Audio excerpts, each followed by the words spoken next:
Hello, friends, and welcome to another edition of Oh for Dying Out Loud. I am one of your hosts, Angie, the maven of magical life. And who do we have with us? My partner in crime? The amazing Laura Shaw. I am your death doula. And today we have a super special, amazing guest. I've been excited about this for so long. Published poet Sandi Lafferty. Please introduce her, Angie, or Sandy. Yes. Mhm. No, I would like that pleasure because I have her bio here. Okay. Yes. So Sandy is from Cedar Rapids, as are we. And she's a newly published author with Positive Impact Magazine. We can share the link to that in the comments below this podcast so you can check her out. And she believes that life's a journey and challenges are part of the fabric for us all. Amen to that. Mhm. Sandy began her analytical depth of thinking at a young age, and poetry writing came surprisingly as a flowing source of those thoughts. Challenges in childhood, prompted by family illness, opened up opportunities to put thoughts to paper in a rhyming format, and thus her journey into being a poet began. She has an educational background in communications, business, and counseling, and she enjoys how all of those work together in her day-to-day work and responsibilities. With a career path of faith ministry, sales, and marketing, her current role is as an administrator for a home health care division with a company called To the Rescue. Put that up, To the Rescue. And she has 3 grown children and enjoys staying active, riding her bike, golfing, reading, writing poetry, of course, and listening to music. Welcome to the podcast, Sandi Lafferty. Thank you. Thank you very much. Yay. Yes, very excited to. Nice. Thank you. Yeah. I'm very happy to be here. Well, thank you. Well, I just want to dive in because you're our very first podcast guest. So that's also the reason why we're very Yay. excited. And For I sure. know, No this is pressure. great. We have had conversations before this podcast happened about each of our unique takes on death, dying, and living. And so, would you mind just telling us a little bit more about what you currently do at To the Rescue? Yes. And it's a perfect opportunity for me to share because I actually have spent a fair amount of years in the home health arena. And when we first met, I was a administrator for the home health care division for To the Rescue.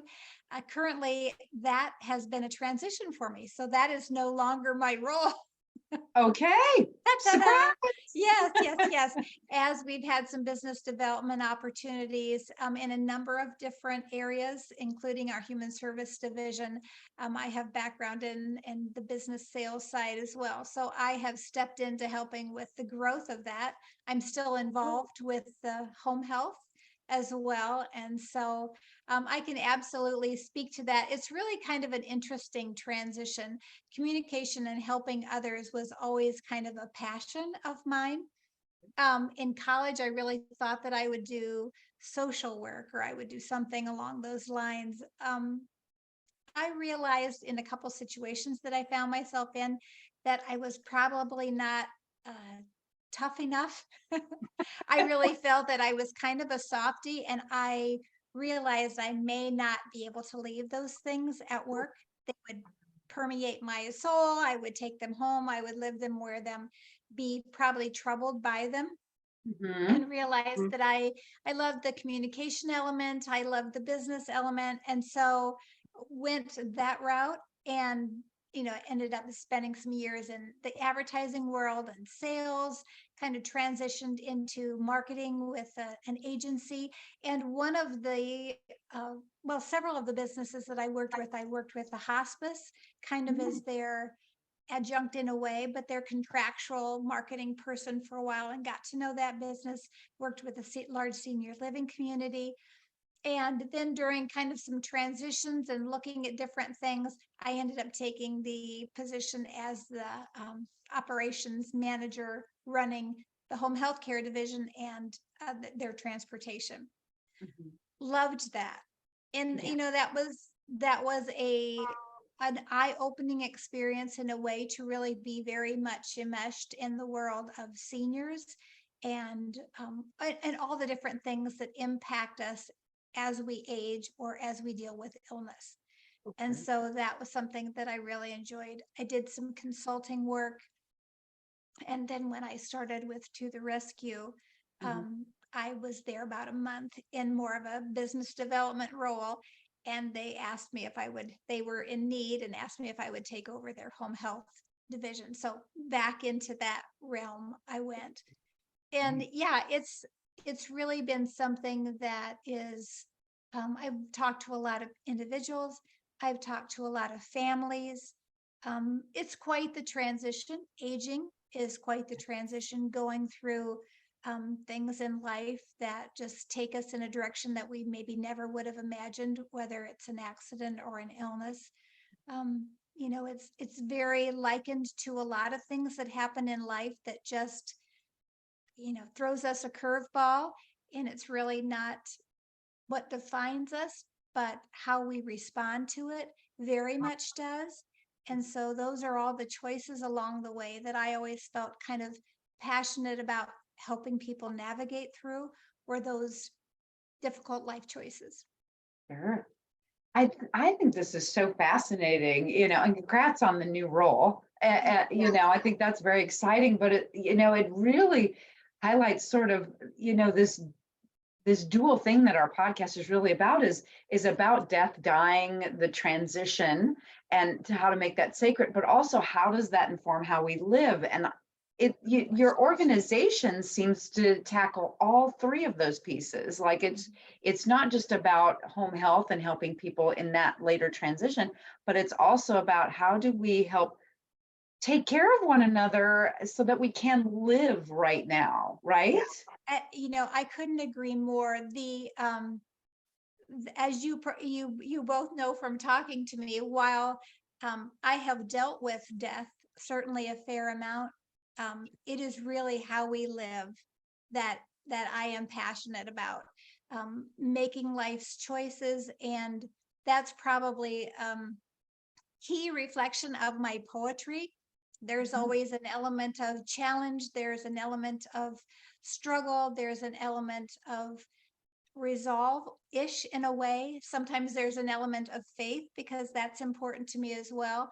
But it really is just about the fact that life is full of choices, and we often, in the midst of struggle or difficulty, we, you know, I could get nerdy in the cognition part of it, but we really don't always follow what is best for us, not by lack of intention. It's just that emotion wells up and becomes the driver.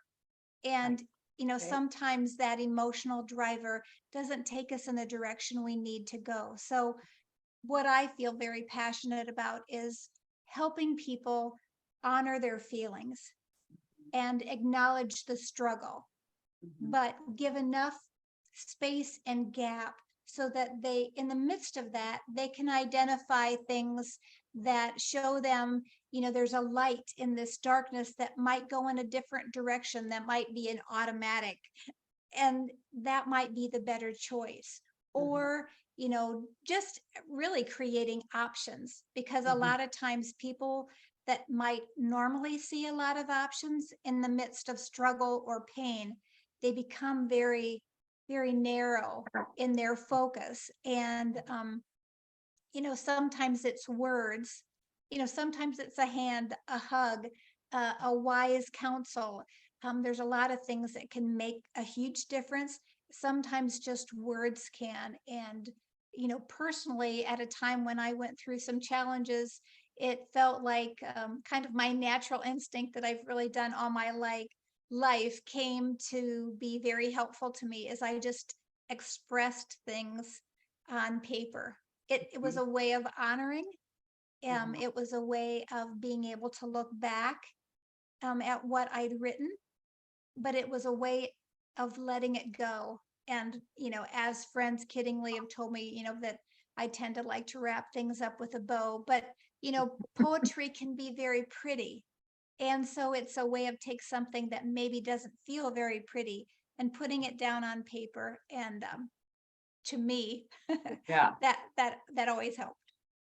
What I find is so interesting is the fact that you said that, in previous roles, as a social worker, you thought, oh, I don't know that I might be too much of a softie. And what you were describing was being an empath, right? When you're very empathic, you tend to be a sponge and you take all of that on.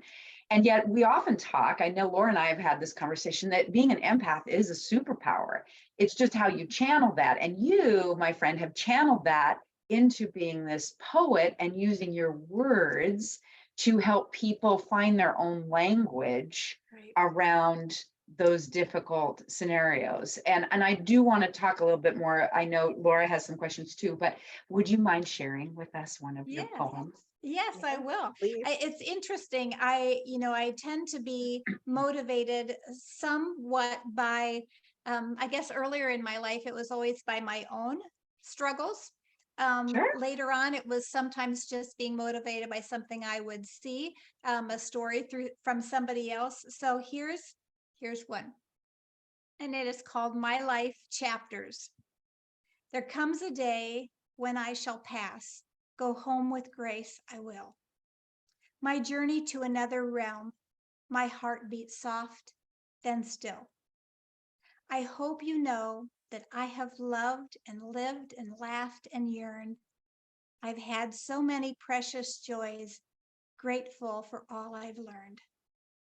And as the days slip gently by, softly a changing phase, remember, you all were my gifts. I've cherished all our days. A tear may come or memories flood, so precious and so sweet. It's what this life is all about. Again, someday we'll meet. And as I turn the final page in chapters of my book, I'll pass with faith my torch to you to honor, grow, and look.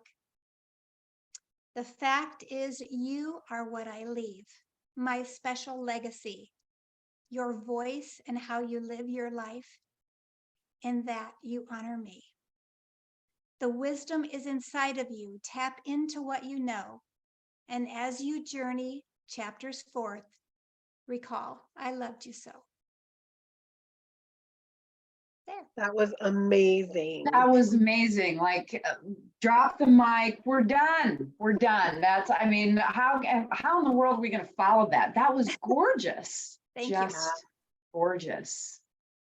But it very much speaks to, as we get to that point in our life, it really isn't that the end of life is what's scary. It's just the honoring of how you have lived and what you leave and the joy that you can have, passing that torch or, sharing those stories. You hear about people do all kinds of wonderful things that are honoring at the end of life. They're joyful, not fearful. Mhm. They're happy, not sad. So, Right. it's lots of emotions, but thank you. That's amazing. That was just gorgeous. That was, I really appreciated that the first poem you chose for us was so in keeping with the conversations that we have a lot about honoring feelings and legacies and remembering that our life is bigger than us, so that even when we go, which I know in the moment of loss is a really hard thing to remember for people, and I always hope that they get to that place where they can just remember the joyfulness and honor that person. That was absolutely lovely. Yeah.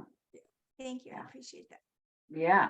Oh my gosh. It just really, and I think, talk to us a little bit about how you came to, recognize that you have this gift for poetry and how you use it, this poetry, this art, to help you navigate because I think there might be some wisdom in there that the rest of us can use when Yeah. navigating some of those difficult scenarios. Yeah, I wrote a few things down because how I guess if somebody is good at throwing a ball, their Mhm. hand-eye coordination is great. It's hard to describe how Sure. that hand-eye coordination works. Sure. And so in a way, sometimes when people will ask me, how do you do that? I'm like, it's kind of like breathing. Right? You're You like, know, oh, no, I just do Yeah, it. I just do it. And Yeah.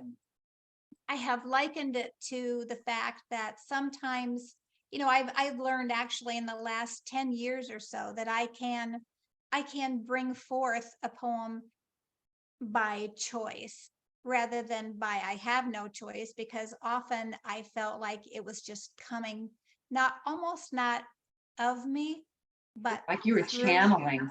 me. Yeah. Yeah. Like it was just bombarding my thoughts and I had to write them down. It really did start as a child. My mom was sick a fair amount off and on throughout my childhood. And there were times when I was so excited she was, coming home from the hospital or something good was happening.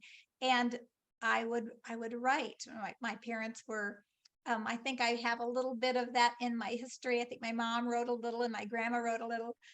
Excuse me. So I realized that. And then unfortunately, when everything was happy and wonderful, poems were the last thing on my mind. But Right. it was more in times when I would be quiet and I would be reflective, or I would be contemplating a change, or there would be a challenge, or I would talk to someone who was going through that. I realized it was at those times, those thoughts were what kind of was the catalyst. And so I'll read a couple of things if you don't mind. Yes, please. What I have really learned, and found that poetry or writing down thoughts, we've all heard of journaling and things like that. And Sure. it really Just is gonna a say. form of that. Mhm. It can be, it can be beautiful. It really can be. It can be healing and restorative. Um, it can be kind of a self-guided therapy. Mhm. And, it's something that I've really thought about walking people through, because Sure. sometimes feel like, I couldn't write a poem for anything. Well, there is a way to do that. So that's something I really have thought about. It's really good for mental health. We all Yes. know that sometimes um, and I saw an analogy the other day, so I'm going to borrow it. If you see a can of Coke or a bottle of Coke, you look at it and it's all really calm and everything inside is calm. But if you shake it up, Yeah. you know that if you crack that little bit, it's going to blow. And Right. that is really, who we are inside. If we're not taking care to keep kind of the inside calm, you know, when It life gets out happens, as sideways. it will happen, Yeah. there's going to be challenges. I mean, we're all on the same ride and it can be very bumpy at times, but through writing and through poetry, it can really help us help ourselves by our mental health. It can help us in processing. Sometimes we're just so overwhelmed with what's happening that you cannot, you don't know which way is up. Sure. So processing emotions through poetry can be extremely helpful, Yes. just with connection for Mhm. ourselves and others. Mhm. You know, providing ourselves clarity. Sometimes when we write something down, it feels we're searching for the right word. And in that search for the right word, we tap into the right feeling, Right. which is huge. Yeah. Yeah. We often don't know what we're feeling, right? I mean, No. it's just a lot. We're just feeling a No. lot, but we don't know what it is. No, but if we have to put a word to it, it forces us, because if you put a word down like, that's not it, because Right. it doesn't feel right. It doesn't feel right. So it helps us with that. It helps tremendously with healing. And I'll touch a little bit on that for me. compassion, comfort. Sometimes it's turning it inward towards ourselves. Other times it's for others. Mhm. It helps give us perspective. It honors our whatever that we're going through. Maybe it's our Right. feelings, our experience, our conversation with someone else. Poems are very honoring. Mhm. It's like it can live forever Right. if you would Right. like it to. And Mhm. so just a reflection and this just acknowledgement of what's happening right now. Sometimes I will look back and there's just an acknowledgement like, ooh, yeah, that was a big deal right back then. Not a big deal now, but it's Right. like a snapshot in time acknowledging something. So Right. Right. I feel like the healing component, Mhm. when we have an internal experience, it can do damage if we keep it internal. Sure. And so Right. having it be more of an external experience, even if you want to keep it very private. I wrote a lot of poems that never saw the light of day outside of a shoebox Right. for many, many years. Yeah. But that didn't matter because, they helped me.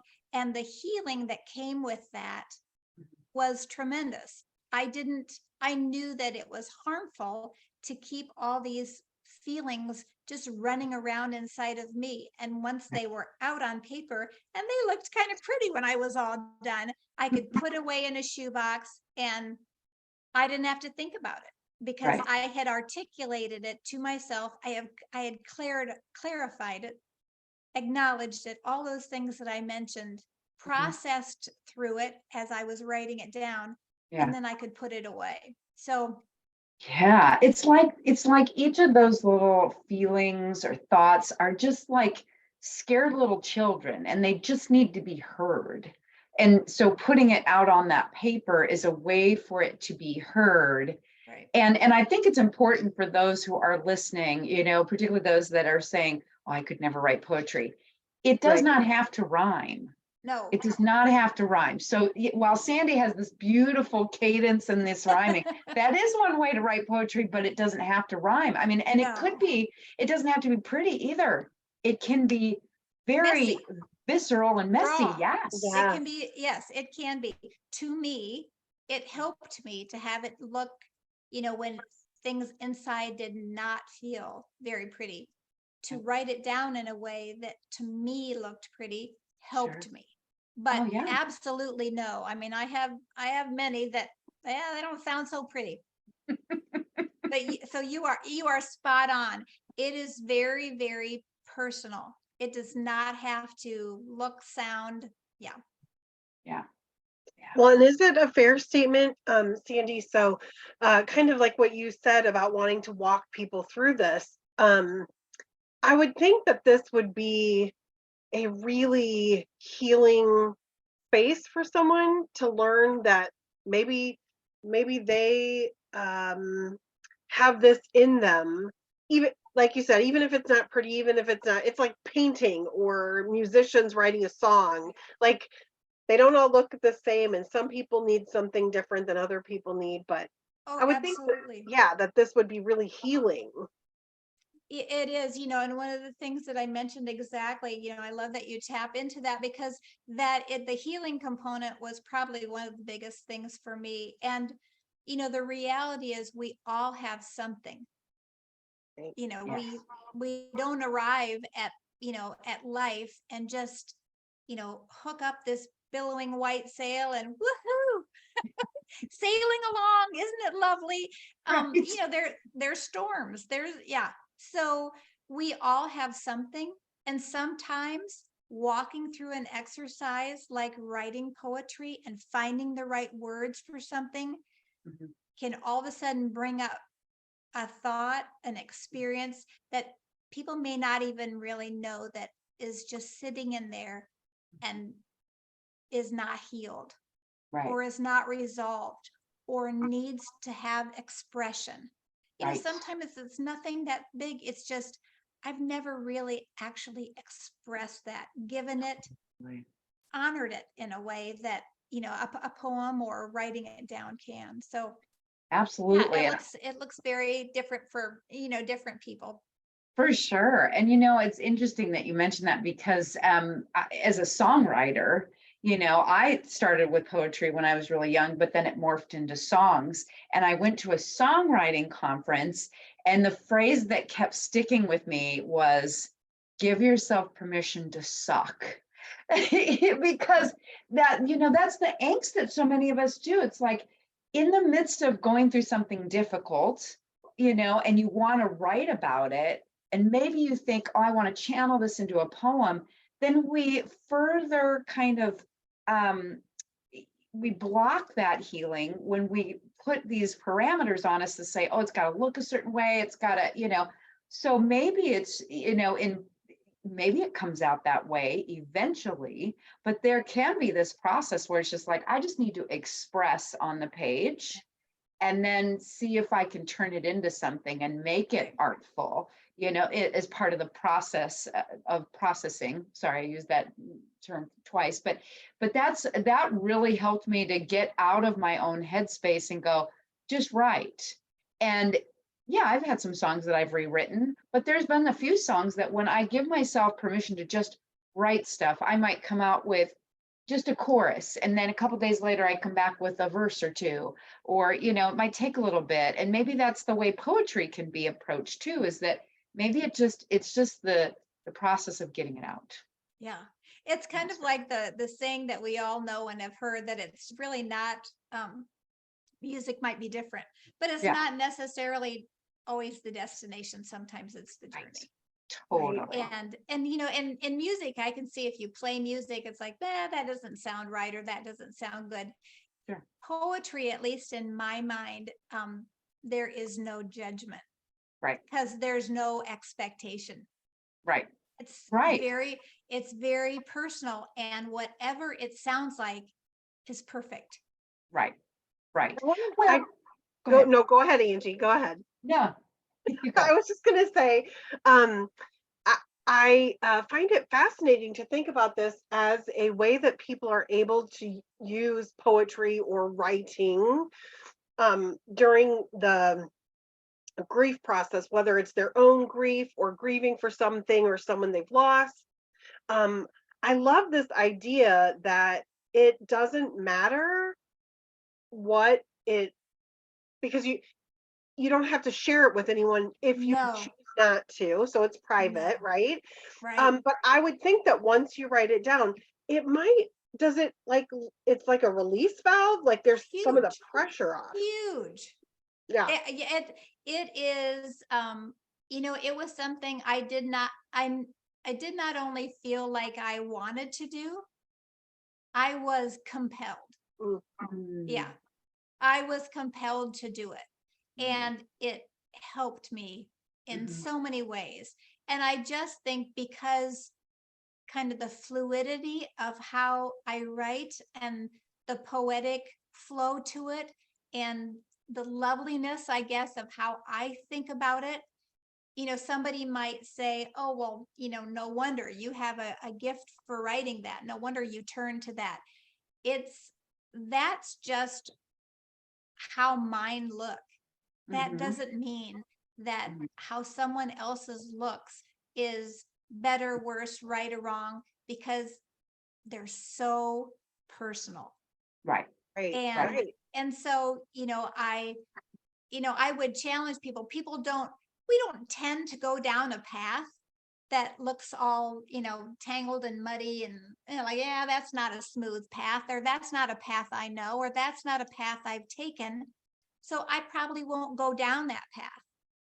So the path of writing poetry, or writing down your thoughts, or thinking of it in terms of healing, acknowledgement, comfort, perspective, all those things we don't naturally maybe associate with writing poetry. But I guess I would challenge that we all have something that we could address on paper, and it might just be something beautiful.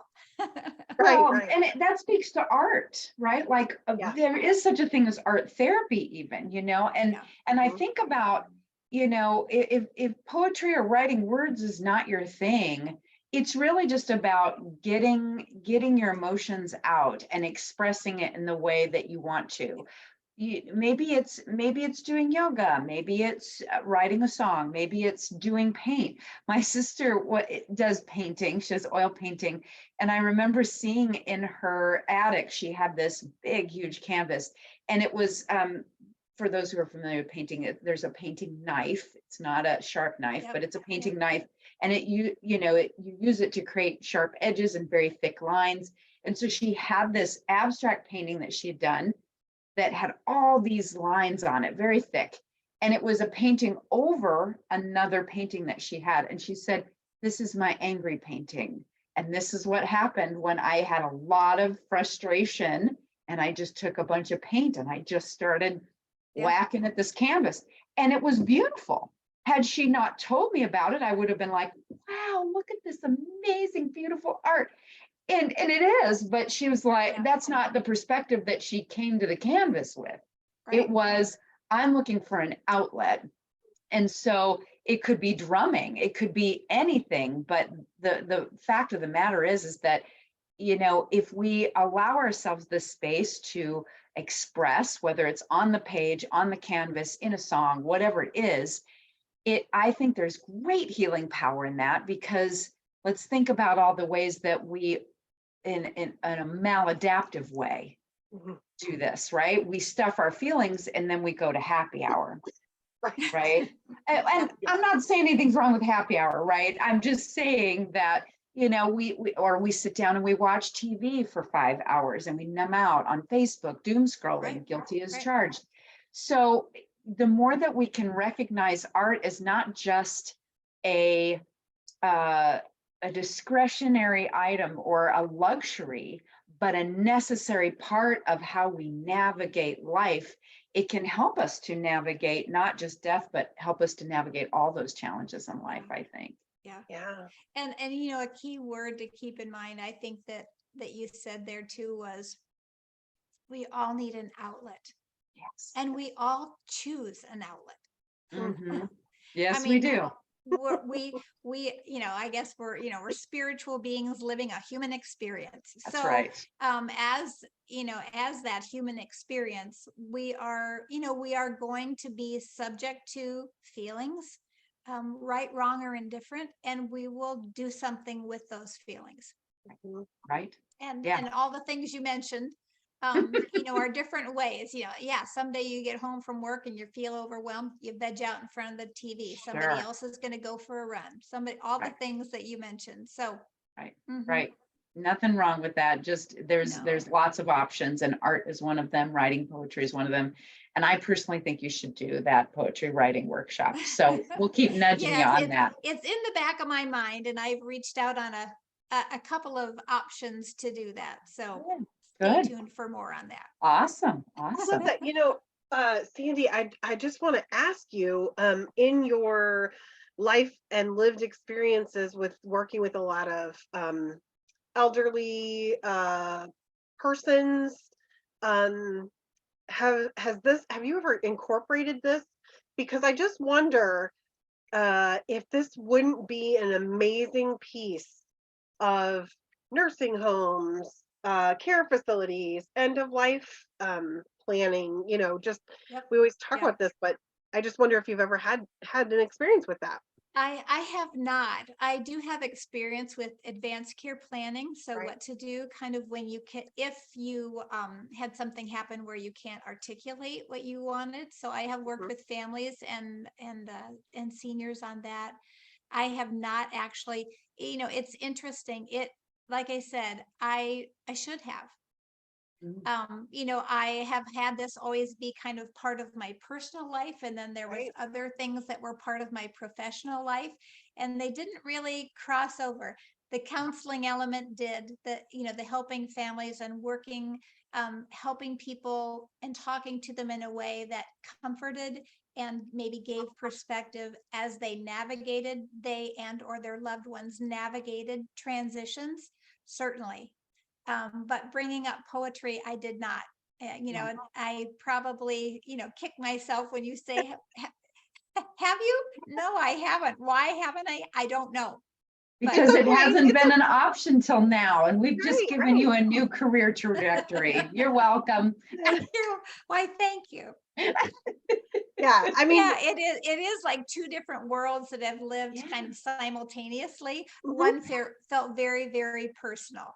And Sure. like I mentioned, for so long I did not feel like I wanted to share my Mhm. poetry because it was too personal, and I was afraid that someone might know how I Right. felt, or someone might Sure. judge how I Right. right. felt, or someone might whatever. And then I started kind of allowing poetry to come after I would talk to other people. And I started talking to a number of people that had gone through divorce, and some people that had lost a loved one.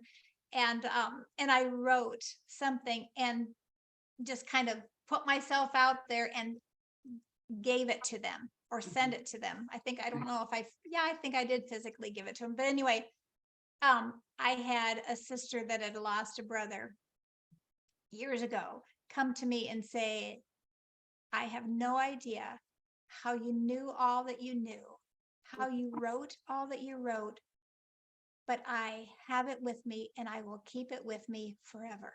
Oh, It is Well, with me in my purse. I will have it with me yeah. at all times. Yeah. And that really shook me in a way Mhm. that I realized, well, oh my goodness, I'm being selfish to think that, this is for me. Right. Maybe the only reason that if I have such a gift and I'm able to put some words down, like we all are, Mhm. you know, it's not meant, maybe it's meant to help me a little bit, but it's Sure. for others. So I've been a lot more willing to put myself out there and share. That's great, and we're glad mhm, for that. We are so glad for that. So, in the last few moments of our podcast, I do want to just put out this question, since you've had experience with home health and working with those who are transitioning. What do you wish people knew about home health care, death, the dying process? Any words of wisdom you can share with our podcast? Yeah, I think what I would say is that sometimes we don't know what we don't know. Mhm. And we also tend to not really know things until we experience them personally, or somebody very close to us experiences them. And so home health care, palliative care, hospice care, those are all things that are available to people. And I would really encourage families um, to embrace that. That is not that is not a weakness to Mhm. have that. It's a gift Mhm. to usually the person that is experiencing the struggles. It's a gift to them. Do people Sometimes think they're that it is a weakness to use Oh, those? I oh so many people Really? so many people are opposed, because we come into people's homes, and there's a lot of people that are really, their home is their personal space, and they don't Sure. want to ask for help, and they don't want someone to come in, and the Mm, loved one feels guilty because they feel like I should be able to take care of mom and dad, right. or even a spouse, sometimes an elderly spouse mhm, is caring for their loved one. That's And it true. is a huge burden on them. It Right. may be depleting their own physical strength and mental right. health, but they will continue to do that at the expense of themselves because they feel that loving obligation. Home health care can just, and palliative and hospice, it can lift the burden off the caregiver. It can Mm, provide just an added comfort. It can be small, it can be more. It's so much a personal choice in right. conjunction with, it doesn't have to look like what someone else thinks. Right. It's a conversation between the family and the individual and the doctor and the home health care. So I think people think that somebody's just going to come in and take over. That's not at all what it is, Right. and it's really meant to be there to support everyone. The caregiver um, reality, and burnout is something so huge and pervasive across the United States right now. Families that are working, full-time jobs and caring for their children and caring for a loved one. I mean, there's a lot of people, and we talked about that Coke, Mhm. they're shook up. They're Yeah, they stressed, are. they're worried, they're overwhelmed. And so, you crack that lid a little bit and they're not responding in the way that Right. maybe they would want to all the time. Right. Just with a little bit of support, it can make everyone's life so much better. And, trying to look at the passing of those that may be in the dying process or have a diagnosis that seems like it's going to head in that way, finding the joy Mhm. and finding the love and the Mhm. honoring of that rather than trying to move through the fear of it or the unknown of it is crucial. Because you certainly don't want to look back and have those be the last days or months or even years focused on things that kept us from the laughter and the smiles and the fun times. So Wow, it's that's the unknown. sure. Sure. I, Sandy, I just want you to know, as you were saying this, I want to just share that I think this is such an important outlet, and not just because we always think about the person dying, but as you said, the caretakers Huge. and the families. Like, I definitely have known people who have Massive. been long-term caregivers, and Yeah. then after that person dies, it's like they might grieve, but I think this beautiful artistic outlet is what a lovely gift. I love that you have shared this, and that I hope it inspires other people to allow themselves. And if your audience of listeners, if they don't know where to reach out, they can reach out to you guys. I know you're doing wonderful things together. I know that Laura, as a death doula, you're really helping families. I have been involved with courses called Powerful Tools for Caregivers.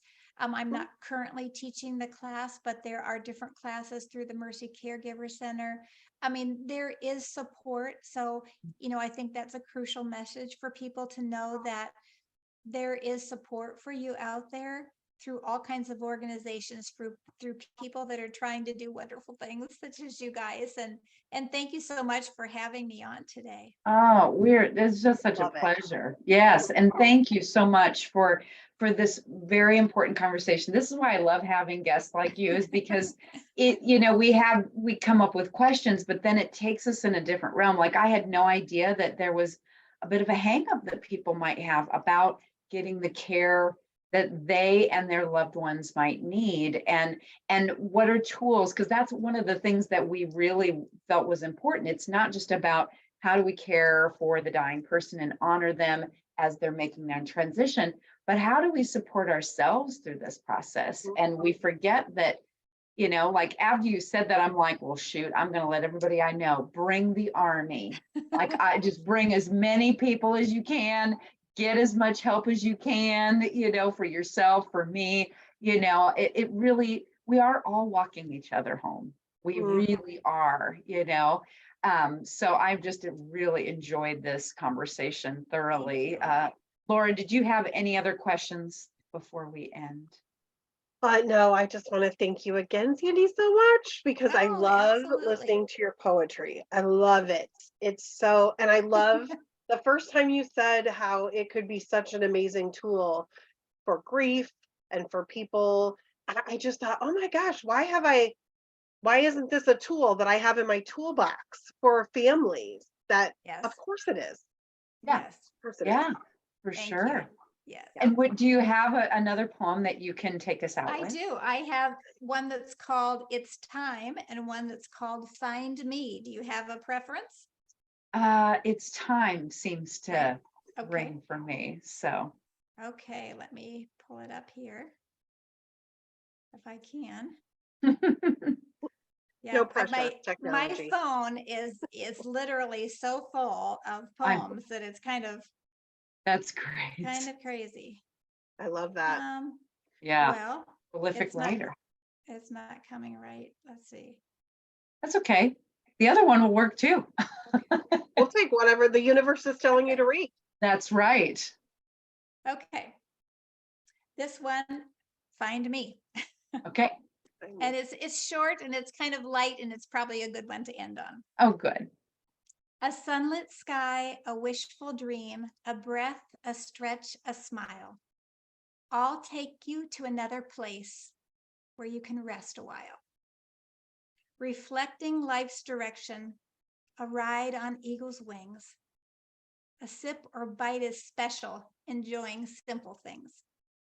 Bare feet, toes test green pastures, arms strong, outstretched and free. To feel beyond all measure. It's life, it's love. Find me. Oh, I love that. Oh, thank you so much. Yes. That was perfect. That was was absolutely beautiful. perfect. Mhm. And that's exactly what we're about is find the sacred in every single thing, every moment. And we have certainly found the sacred in this conversation with you, Sandy. So I've really enjoyed it as well. Thank you both. You're two special ladies doing wonderful things. thank you. Thank you so much. Yeah. So we will have this on our YouTube channel and we'll post it on Facebook in the next few days. So those who are listening, we thank you so much for joining us. Tune in next time to our podcast, Oh for Dying Out Loud. Sandy, thank you so much. Thank you.